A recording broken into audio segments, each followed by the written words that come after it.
Good afternoon, everyone. I am Tenetria Williams, and welcome back to Minding My Mental Health. We are so excited to have you all here with us today. You know what I want you to do. If you are watching us live, I want you to hashtag live and let us know where you're watching from. If you are watching replay, I want you to hashtag replay and let us know where you're watching from. You will know if you are watching live or the replay because the word live will be up there if you're watching live, and it won't be there if you're watching the replay.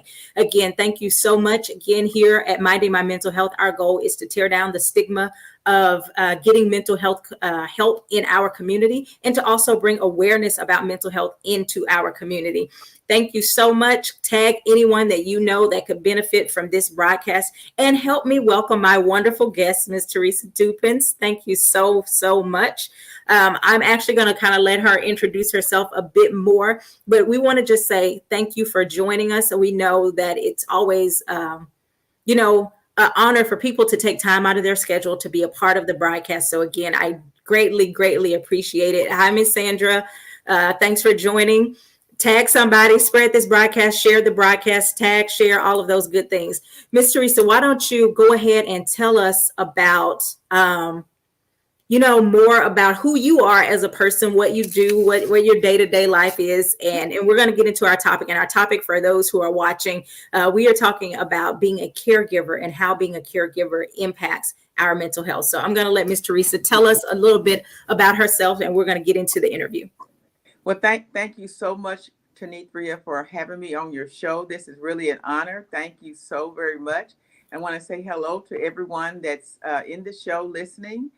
And I just trust that the Lord will speak through me to help others. I am a daughter of God. I've been married 41 years to my husband. Can we pause and just give a shout out to that? That's a big deal. 41 years, praise the Lord.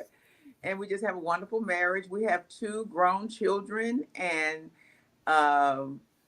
two grandchildren, but we just found out on Mother's Day, oh my gosh, our daughter is pregnant. Oh my gosh. And her first child. So we're really excited. Congrats to them. Yeah, her and her husband. We're really excited about that. And I am a registered nurse, still have my license.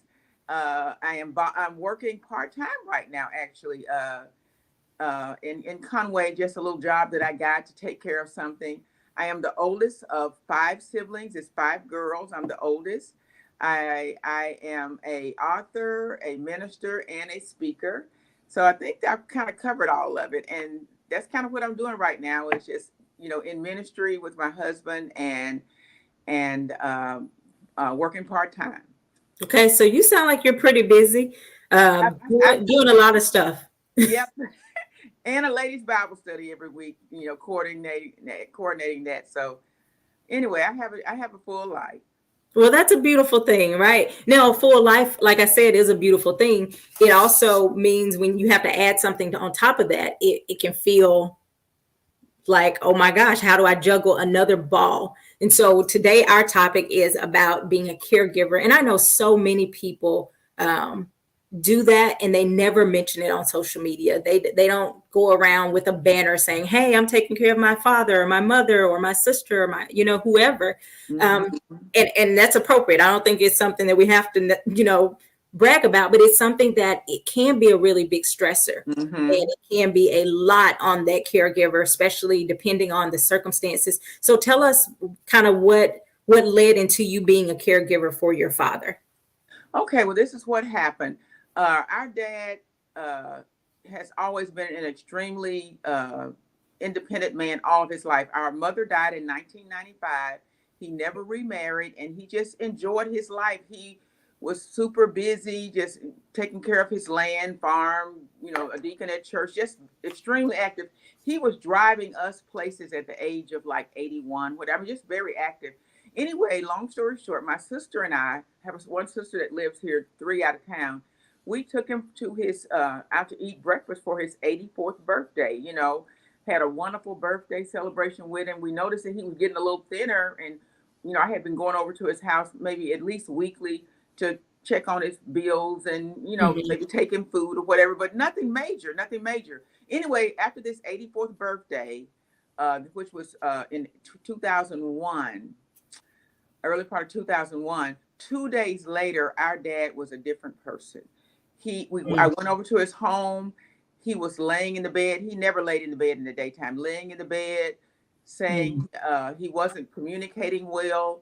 He couldn't really communicate with us. He was weak. We knew something had happened to him, and it was very concerning. So we couldn't wait to get him to the doctor. So we got him to the doctor, found out he had had a stroke, and sometime earlier he had had a heart attack. Well, Wow. well, he kept getting weaker and weaker and weaker. And within a week, you all, I was bathing my father. Wow. So Oh just my that God. quickly. Oh my gosh. And so that was just really, oh, it was something. And so I was putting him in the shower and I said, Dad, I'm a registered nurse and you've always been so proud of me. It's what you wanted me to do. But right now, I know I'm your daughter, but right now I need to be your nurse. And Mm. it was, oh gosh, it was hard. It was so hard to do this. I'd never, ever, ever thought I'd be bathing my dad. And oh my, but he said, Teresa, I know you have to do this for me. And I'm just thankful that you are here taking care of me. And so, wow. So that started this progress of How taking, long ago was that, Miss Teresa? that was in 2001, April of Mm. 2001. April of Wow. Okay. 2000, April. We took care of our dad a good year and a half, really almost 2 years of really checking on him, but a good year and a half of intensive caregiving. And so from that point on, it continued to just get progressively worse. Mm. We realized that he could not stay in the home on his own. It was not safe because he was, he was prone to falls. Hmm. He didn't use good judgment. So we had to, my sister and I had to come to the conclusion that we had to start taking care of him in the home and staying with him at night. Now that was a big change. When you So my say in whole, the home, was yeah, that we had to stay. your home or you guys went to his home? We kept him in his home because he loved his home and Hmm. he loved his children, and we knew he would do better in an environment where he was familiar with since he had had a stroke. And Right. so it got to the point where he could not. He forgot who we were. He didn't even know who Hmm. we were. So his cognitive status was really, really poor. And eventually it got better, but there was a period there he would call me my mother. He thought I was his wife. Hmm. And that was disheartening. I had to kind of reorient him, and that was hard for him to realize I wasn't his wife, I was his daughter. And it was just a long process. So eventually it wouldn't take long. I guess within a couple of weeks we realized we're going to have to get us a schedule together. I mean, Hmm. we hit the ground running, and we've got to take care of Daddy. And that's what we did. We just jumped in and started developing a schedule and figuring out what we needed to do. We had already had a handle on his finances and things like that. We kind of knew what that was all about. Hmm. Meals preparation. Just I coordinated all of his care. So that's kind of how we got involved in this. Now you say we, and you mentioned one sister, but then you said you had other sisters. Was this we collected with all five of you all, or No, just you two? this is us two. My two sisters. I have a sister that lives right beside him. Thank God. And I'm Hmm. so grateful I had a sister in town that I could share caregiving with. Not Yeah. everybody has this luxury. Yeah. I have two in California, one in Illinois. They couldn't come very often, but when they could, they did. And it was a Mhm. blessing because they would Yeah. come in and stay a day or two or a week or two, and that gave us a break. But this sister and I, we basically were doing 24/7 for our dad. Wow. Hmm. So, as you talked about this, I remember working with a client who was in a similar situation. I think the family, her parents had to live with them, but she had the situation where she was doing all of the caregiving, but there was another sibling that wanted to have all the say so, but not do any of the caregiving. And I know that can impact, it impacted their relationship, her having to care for the parents without getting that support. Hmm. Tell me how other relationships were impacted, and that could be your marriage, because obviously you said you guys were. This was 2001. That's a long time. How did that impact how Yeah. you show up in other roles in your life? Wow, that's a really good question. Well, first I'll start with my sisters. We are so extremely close. That's I good. mean, we never had a disagreement about our dad. We always tried to figure things out. Mm-hmm. That's unusual. I mean, it's just very rare to have that. We're just extremely close, and we would have Zoom calls and talk about dad, or a phone call and talk about him and process things. So that was extremely great for this caregiving situation to have all sisters who got along, because our Mm-hmm. parents raised us to have integrity, to reverence the Lord, and they didn't raise no fools, okay?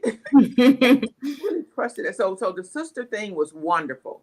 And we did have a few challenges, my sister and I, of learning how to get along and work together, the one here, but we figured it out. And I'm not saying, well, I'm going to admit, we did butt heads one day, but you know what? That's a part of it. Right, right. We were both exhausted and tired.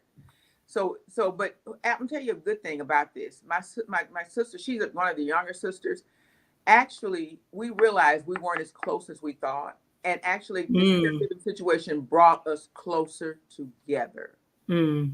So, in the midst of our struggle, it brought us closer together. So, we have a closer relationship now because we care for our dad, shared this caregiving experience with our dad. And my husband, what he did, he's so supportive, always been very supportive of me. He helped me, encouraged me to write books and do all kinds of things. In Mhm. this situation, he did the same thing. He said, Teresa, your dad needs you. He said, go take care of your dad. And that was it. He said, I'll take care of the home. I didn't have to worry about cooking and cleaning, even though I still tried, which was wrong. Because I do too much and stuff. But he just said, hey, take care of your dad. So basically, every other night, one while we were doing schedules where we were gone 2 or 3 nights at his house. Mhm. So I may be gone 2 nights or 3 nights, and then it got so his care got so intense that we switched out every day. Wow. So you might as well say I was at home. I was with my dad, most of the time I was at his house. Over half the time I was with him instead of being at home. Wow. That's a lot. How did you navigate? Because you mentioned it a little bit, having to tell your dad who you were at times. How did you kind of navigate that power shift? Because now he's still dad, right? So he is always going to have that respect and esteem, but he's still not dad in the sense of being the person he was that raised you. How did you kind of shift or navigate that difference? Now that was kind of tricky because our dad was fiercely independent and always making his own decisions. And he would look at us like, you're a child and you're going Mm-hmm. to tell me what to do. Sometimes he did not like it at all when we had to tell him we needed to go to the doctor, or you need to take a shower, or we got to do this. It was rough. So I tell you what, I'll give you an example of what we did. And my sister that lives here reminded me of this. This is what we did. We knew Dad couldn't drive again. It would be very dangerous. So we had to hide the keys and just explain to him, Daddy, you had a stroke and you're right now, you just don't need to drive. Mm. But what we did to ensure that he wouldn't try to drive again, we went to a doctor's appointment and we told the doctor the issue. So the doctor wrote him out a prescription not to drive. That was smart. Yes, that was so smart. He said, Mr. Watson, you had a stroke and you should not drive. And he wrote it out the prescription and gave it to him. So we didn't have to worry about that anymore. So we relied on the doctor to say things that we couldn't say. And, Mm. and what That I was a smart approach. and then what I did with my nursing background, with him respecting me so much as a nurse, I Mm. used that as a way to give him advice and information. And he would take it a lot easier, for me when I said it from a nursing perspective. Then he would say, "Oh," he said, "Yeah, you're really smart, Teresa. You've always been so smart. I'll do it. I'll do it." So I would Oh, use that worked for you. Yeah. I would use my nursing background, and so when that didn't work, we would just let him express himself Hmm. and talk about it, and then we'd figure out a way we could try to do it. Try to get it done if we could. What do you say to someone? Somebody said it's a blessing to have somebody and they're doing it by themselves. What do you say to somebody who doesn't have that other sibling or they don't have that support? Like you mentioned your husband. That's huge because a lot of husbands would say, I'm expecting you to still do these things. How would you help someone navigate if they didn't have that support? Wow. I would say, first of all, try to get as much support as you can. If you don't have that support in your family, we relied on hospice when he became terminally ill. Later on, the last 6 months or something like that, 8 months. We first we called in palliative care, and they would come out and do an assessment. And we had somebody we could just bounce some things off of and Mm. call 24/7. You can call palliative care 24/7. You can call hospice 24/7. Try to get as much as support you can from outside agencies. We did that. Also, we utilize CareLink to bring in meals, and that keeps you from Mm, having to do so much cooking. And you can take those meals and kind of doctor them up and fix, that way you're not just wearing yourself out with caregiving, right. cooking. So rely on, and if you got friends, family members, other extended family members, what we did, we had he has some sisters. So a sister would come in on Sundays and stay with him 4 hours so I could go to church and help with the Mm, ministry. So there's always somebody out there that can help you. Just don't look beyond your immediate family. If your immediate family is not an option, look beyond that. Look through your best. One day, my best friend cooked a really delicious beef stew and cornbread, and my dad ate on that for days. yeah. So look for outside sources. Another one is to take care of yourself, and that's really hard. I mean, I didn't eat. I mean, I did not eat healthy taking care of my dad. I was so concerned about feeding him, I didn't eat healthy, and So I'm glad you said that, because I was going to get into that. I did not eat healthy, but Hmm. I like to exercise. I missed my regular exercise. I was going to the gym, and I had up a little bit. I had Uh-oh. You're breaking up just a little bit. You guys be patient just 1 second. I think she's having a couple technical difficulties, but I'll just recap what I heard her saying was, even if you don't have a lot of, support there, making sure that you don't feel like you have to do it all by yourself. Make sure you utilize agencies for cooking. You utilize friends, family. If you have another community, whether that's like a church family, rely on your support system, because it is a lot of yeah, stress to try to do that by yourself. Okay, she's back with us. Um, yeah, I think. yeah. There we I'm go. back. I got a call, and I didn't know if I turned my down. Uh-oh. So I need to stop. I mean, I needed to stop all of my volunteer work because God told me, He said, Teresa, during this season in your life, your focus is your dad. So I had to accept the Mm, fact that I was a caregiver, and that's what I was supposed to be doing in that season. I would tell the person that's really struggling is accept the calling God has on your life, and then rely on Him to provide support for you. You know, provide the support you need, and rely on outside people to help you with that. Did, And I did you also have to do? walked Oh, go ahead. outside in front of my dad's house to get exercise. Can you hear me? A little bit. You're breaking up some. Okay, let's see.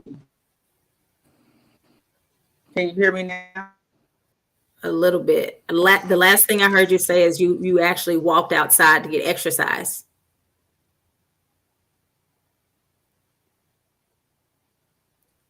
So again, while she's getting those things, I'll just kind of recap, making sure that you are continuing to try to make sure you are moving your body, getting exercise, drinking your water, physically staying active, and all of those things. There we go. You're here. You're sideways, but that's okay. We'll take it for right now.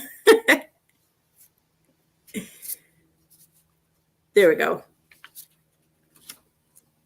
Oh, we can't hear you at all. Are you on mute? We can't hear you, Miss Teresa.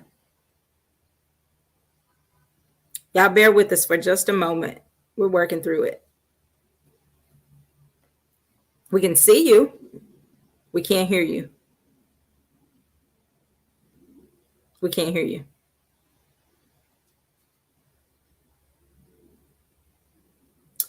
You can log out and come back in.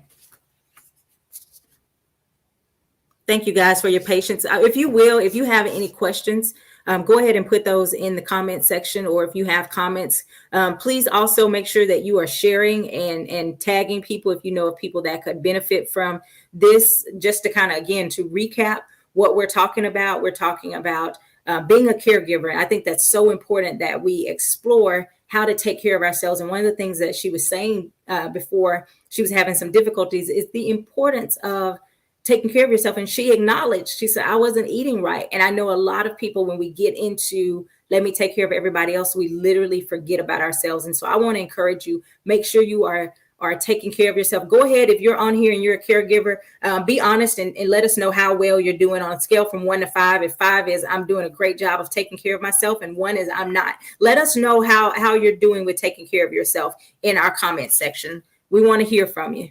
Okay, I think we have Miss Teresia back here. Let's see. There we go. Yeah, I'm back. Can you hear me now? Yay. Yes, ma'am. Yay. Okay. Okay. All right. So you were talking about walking. I just asked people to put in the chat how well they're taking care of themselves on a scale from 1 to 5. And right now we got a 3 and a 1. So we've got some Oh room my. for some improvement. What are some things that you did that when you look back, you said this was good as far as taking care of myself? And what are the areas where you say, I didn't do well with that, and this is what I could have done? Do well with eating. I mean, eating healthy. I needed to do better with that. Um, I found it a challenge sometimes to just I struggle with sleep deprivation. I could not sleep well at my dad's house. I think the change in the environment, noise in the house, and the oxygen machine, and just he did not sleep well at night. So I just struggle. I'm a real light sleeper, so I really wish I should have gotten found a way to get a sleep med, but I couldn't sleep anyway because he would want you to get up in the middle of the night. So I kind of had a challenge there with my sleep because he wanted me up with him, but then so I couldn't sleep. So I didn't want to be in a deep sleep. So that was a challenge. Mm-hmm. So I would say try to see if you can get one to come relieve you sometimes. Say hours through anything. Your time go home and just de-stress, take a shower, watch a movie, go get into a deep sleep. You know, work out some kind of a schedule with some, if you do have someone to help you out, work out something where you can just carve out some time just to take care of you. Mm-hmm. The exercise is crucial. Praying with someone is real important. Ooh, I did a lot of prayer. In the middle of the night, I would just cry out to God and pray and read my Bible. Really drawing closer to God. It's kept my sanity. You gotta have that. Just it drew me closer to God. This caregiving, it really did. Mm. It drew me closer to God because I had to depend on Him when I was so exhausted and sleep deprived. So rely on the Holy Spirit to help you. Those are the things I can think of. Rely on your outside agencies. Like if you were able to get hospice or somebody to come in, maybe they could be there for an hour or two while you just Mm-hmm. rested, just Yeah. lay down. Sometimes I would be in the next room laying down and they would be there for him and get away for an hour. Just try to pull out anytime you can. Yeah. So now Anytime you can somebody get said rest. here in the comments, it said, I feel guilty about taking vacations, but a friend from church would stop by and check on my brother. So what would you say to someone who says, I feel guilty for trying to do those self-care things because it feels like I need to be there all the time? Oh, wow. I have for another reason because sometimes it's irritable, tired, and sometimes I just didn't want to do it. I'm just going to be honest. But Mm. don't ever feel guilty about getting away and taking care of yourself. Never ever feel guilty. You need that. You deserve it. You're working hard. And look at it this way: you're a better caregiver by getting away and taking care of yourself. Reframe Mm-hmm. that. You're going to be better by getting away. When you come back, you can give better care. You can be more patient. You can be more loving because you've gotten some rest. So do not feel guilty. You need that. You need it. Yeah, And I actually, my agree. husband and I celebrated a 40th anniversary during this. We got away on our 40th anniversary. My sister came in from California and did get a 40th anniversary away. We went to Branson and it was wonderful to get away. So don't feel guilty. Yeah, I think I'm glad she brought that up because I think it's important. A lot of times there is the guilt of I need to be there, I need to be there. But like you said, Mm-hmm. it's much like that analogy on the hospital on the airplanes when they say put your mask on first. You have to take care of yourself in order to be able to effectively, Mm-hmm. take care of the person beside you or your family member. How did all of this impact your mental health, Miss Dupins?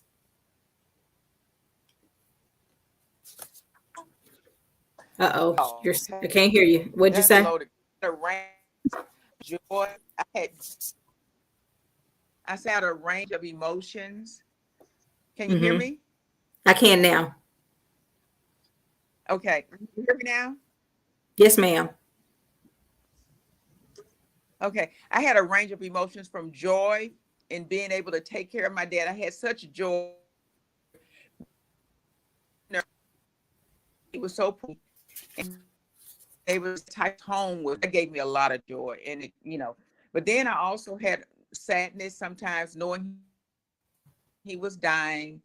I had irritable. I felt lonely. I missed my husband. I missed people in the Mm-hmm. community.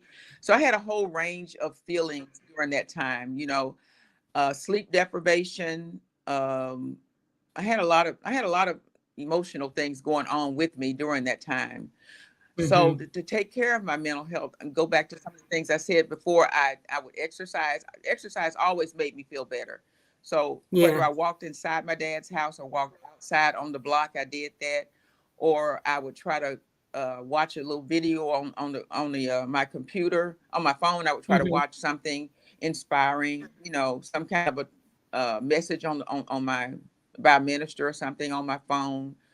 Pray with my friend or friends, you know, um, and call hospice. I would call hospice, if I just needed to support. Mm-hmm. They had a chaplain, they had a nurse, and a Okay. social worker, and they would talk to you on the phone. And if they had somebody in the middle of the night that could come out if you really were in a crisis. So I tried to use all the support systems I could, I and think then I that's tried important. not to feel guilty when I got irritable.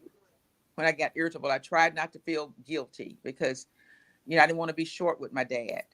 Yeah. So let me ask you guys, how well are you doing with utilizing your support? In the comments, let us know how well you're doing with utilizing your support system. The other question I would have is um, for someone who says, I need to kind of process all that, because you mentioned having happiness, sadness, irritability, like all of those things. Those are a lot of emotions. And for you specifically, it wasn't just um, a 2 month, even 6 month period. It was years. That has to It take was a a it was toll. a year. Yeah, it was a year and a half, and it was to be sleep deprived for a year. Good, you. Mm, It's not. I'm on medicine for sleep. I would like to be able to get off. I my you're breaking up some, Miss Dupins. body has been turned around. My brain is. I just can't right now. So now, Mhm. Yeah, can a you hear little me bit. now? Keep talking. Yes, ma'am. A little bit. A Yes, little ma'am. bit now. Yes, ma'am. Another thing is to find things to be thankful for. That is a big mood lifter. So Gratitude. we Hmm. found my sister and I were just yes, gratitude. You said it, Tanitra. Gratitude. Thank you, Lord, that we have the ability to care for our dad. Thank you, Lord, that he's got his daughters here.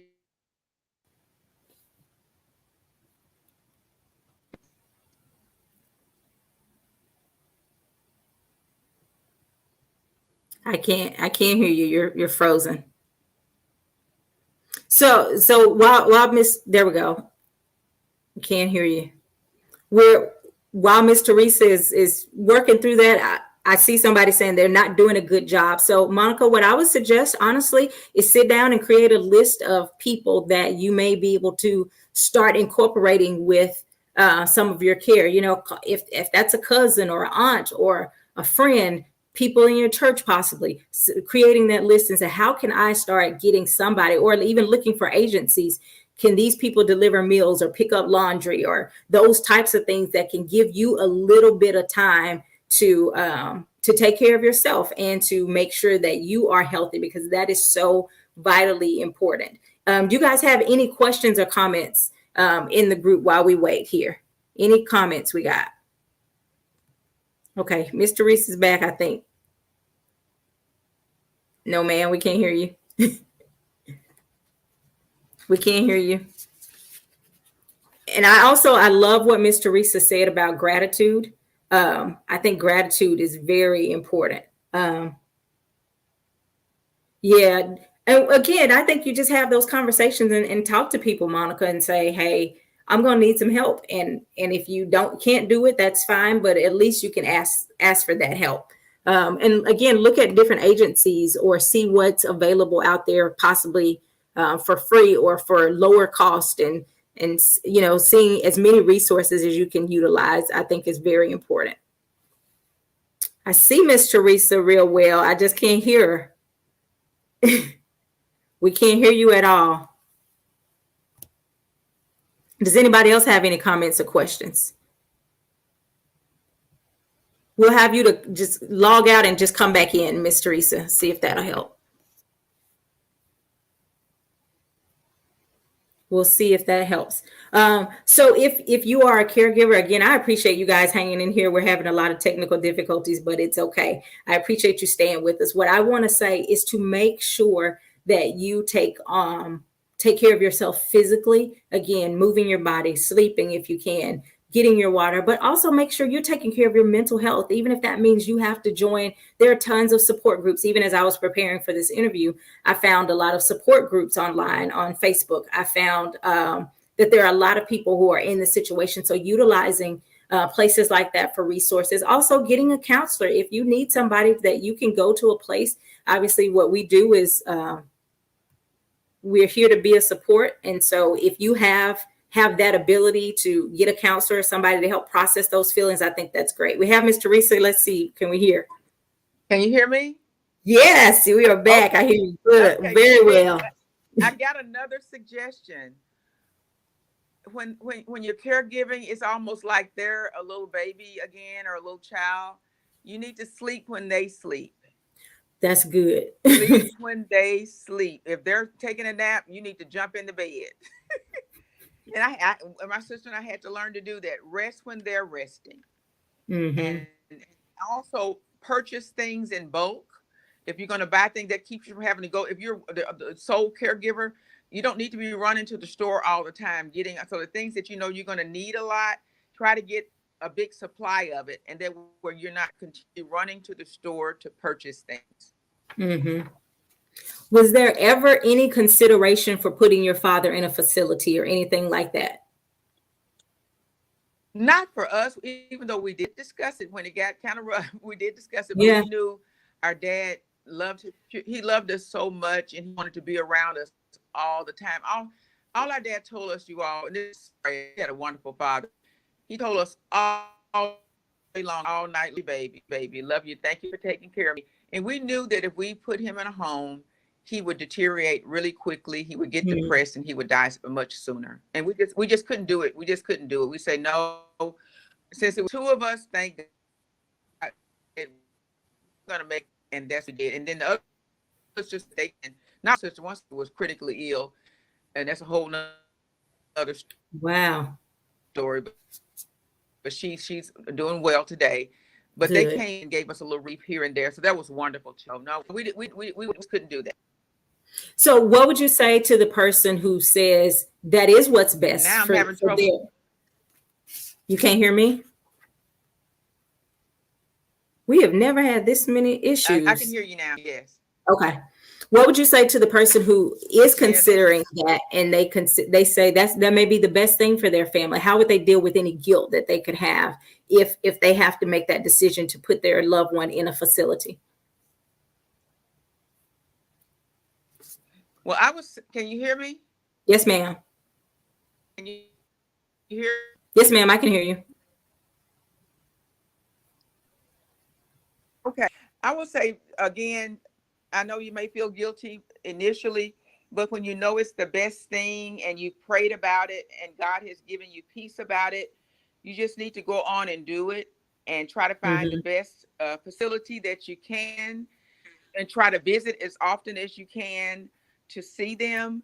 But if you know that's the best thing for your mental health and for your physical health also, you just have to do it. you just have to go and do it, because something bad can end up happening if you don't do that, because you can get sick. And then you got a loved one that's sick, and who's going to take care of them then? So it's best to go on and do what you know you need to do. I love that. I love that, because I think there is that both are important. You have those people that say, no, we can actually handle it, keeping our loved one at the house or in our home or whatever. And then there are people that say, no, we actually need to put them in a facility. Sometimes, depending on what's going on with that person, they may be aggressive. They may, if you have to care, like shower or give them baths and stuff, it may be too much for us, one person to lift that person, all types of things. And so I don't want anyone to feel any guilt or shame if you do have to do that, because it's probably best for you and that person, as long as they are getting the right care and they're still feeling loved and taken care of and all of that. I think that's really important, that we have that balance. I'm glad everything worked out in your case where that wasn't the case. Yeah. What advice do you give to someone who's a caregiver they're dealing with burnout right now? Oh, wow. Okay. I'll say the first thing, go back to the gratitude. That's one of the quick ways to get out of a really down, depressed feeling.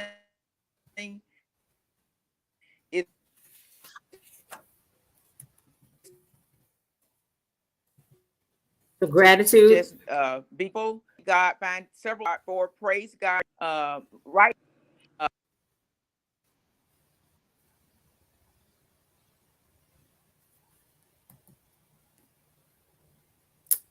I'm sorry, guys. I know we're having a lot of technical issues. What I heard was gratitude. So how about we do this while we're waiting for Miss Teresa's signal to come on? If you will just flood this comment section with things you're grateful for right now. And I think even that, it can be really powerful when we stop and we take a moment to really explore what we have to be thankful for. I think she's back.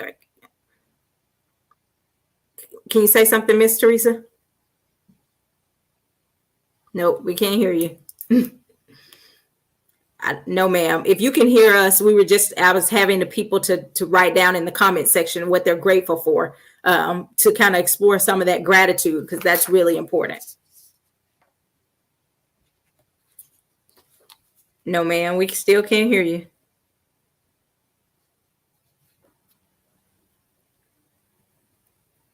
So again, remember all of those things if you are feeling burnout. And I think another thing when you're talking about burnout is making sure that you, like we talked earlier, utilize that support system. What are some other issues that people are struggling with or dealing with when it comes to this? And we may have to, do this interview again with other things. Let's see if we can hear Miss Teresa. Can you say something?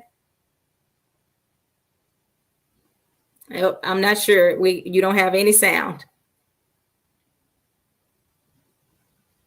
Let's see. Monica says the strength to take care of mom, the time to make memories, the talks we have when she can understand. Yeah, those are things that you cherish. You're going to remember that. Monica, I think that's a beautiful thing. You thankful that you have that strength, thankful that you do have the memories, and you're still able to make beautiful memories.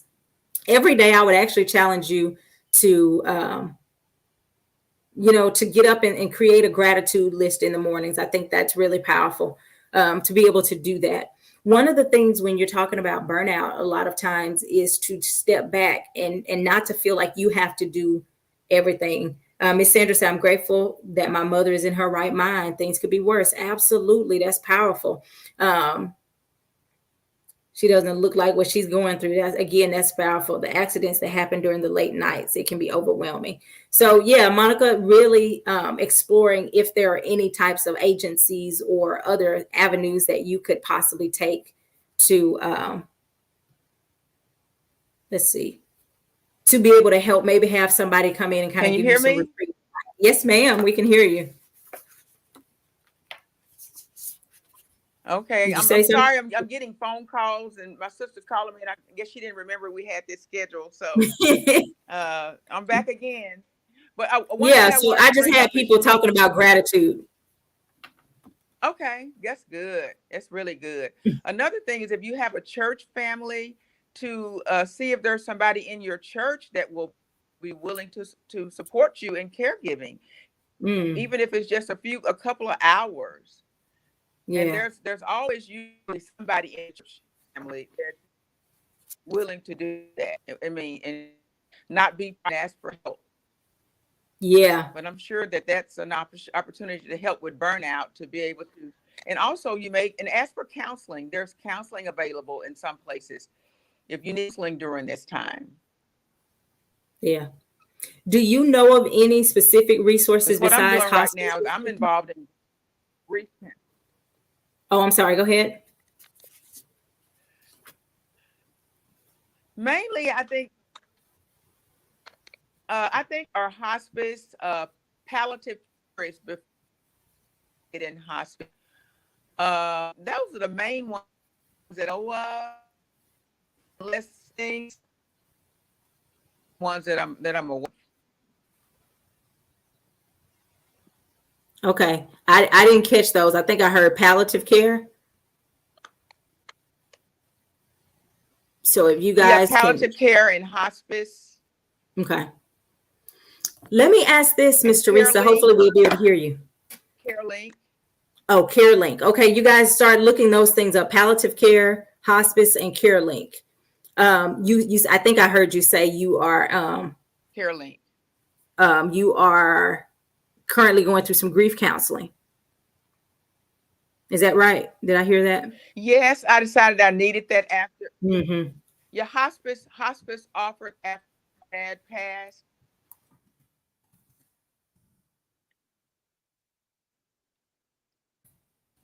Can you hear me? Now, a little bit. Can you hear me? Yes, ma'am. Okay. Hospice offered that after my dad passed, and I decided Okay. that I needed it. So I really and tell me. Yeah, it's breaking up. One of the things I know working with my clients that I've heard people say is once the grief comes in, a lot of times what they have to deal with is a sense of guilt, and that guilt is not necessarily. Can you hear me, Miss Teresa? I don't think. I think was she Yeah, I still can having. hear you. Okay. Um, I was saying a lot of times when you're working with, when I've been working with clients, they'll actually say once their loved one passes away, that it gets, obviously it's hard because you're grieving, but also sometimes there are a lot of other emotions that surface and you've kind of been pushing them down because, you're so busy. Did you recognize a lot of other emotions started to surface after your father passed away?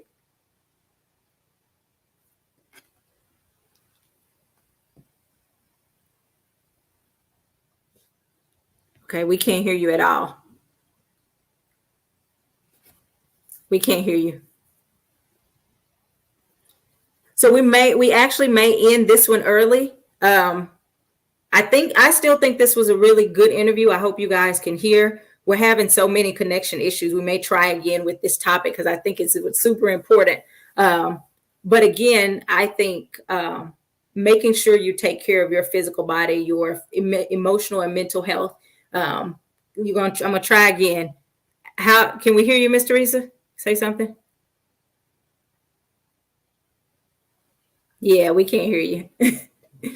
So what we're going to do is go ahead and we're going to go ahead and end the interview, and we'll try again another day. But what I want to encourage you guys to go back, watch this, utilize this, because it really was still very beneficial. I know we had connection issues, but I still think it was really some great information. You guys know I'm here. If you are looking for, last week we had someone to cover grief.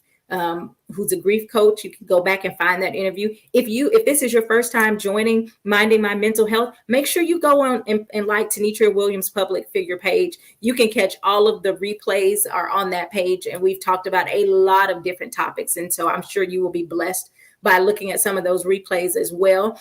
Also, next week, we're going to be right back every Thursday at 12 p.m. Central Standard Time. We are right here, ready to move forward, talking about all of this stuff. Again, I want to appreciate you guys for sticking with us. I want to thank you, Ms. Teresa. I don't even know if you can hear me, but I want to thank you for joining us. You brought a lot of insight, a lot of wisdom. Oh, you can hear us. We can't hear you. You gave us a lot of great information, and we appreciate it. And we're going to try again. Maybe we can get your sister on next time. We'll have time, and we'll have better connection with the technology. If you guys need counseling or some coaching, reach out to me. Let me know. I know Ms. Teresa also has a book.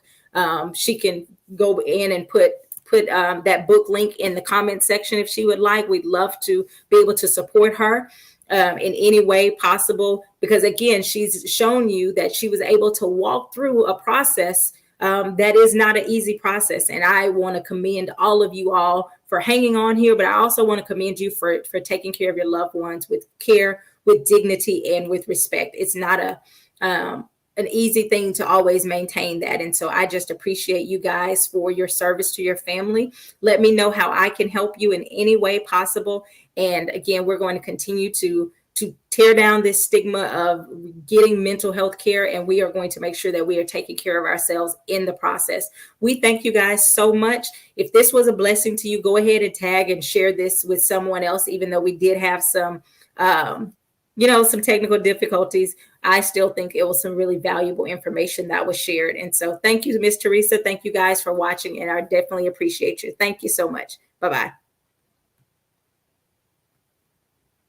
Oh.